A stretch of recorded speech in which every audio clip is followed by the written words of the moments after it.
Uşaqlar, yeni iliniz mübarək. Dünya Azərbaycanlılar Həmrəylik Günü münasibətində hər birinizi təbrik edirəm. Evinizdə də həmişə bizim salamımızı çatdırın, təbrikimizi çatdırın.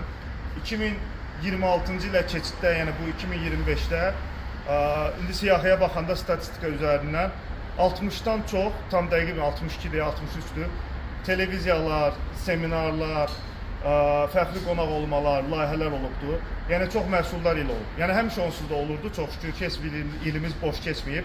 Yalnız pandemiyanı çıxsaq ki, onda da uğurlarımız olub. Amma bu il həqiqətən də əvvəlkilərdən daha uğurlu, daha dolğun oldu. Ümid edirəm ki, 2026 bundan da uğurlu, bundan da gözəl olacaq.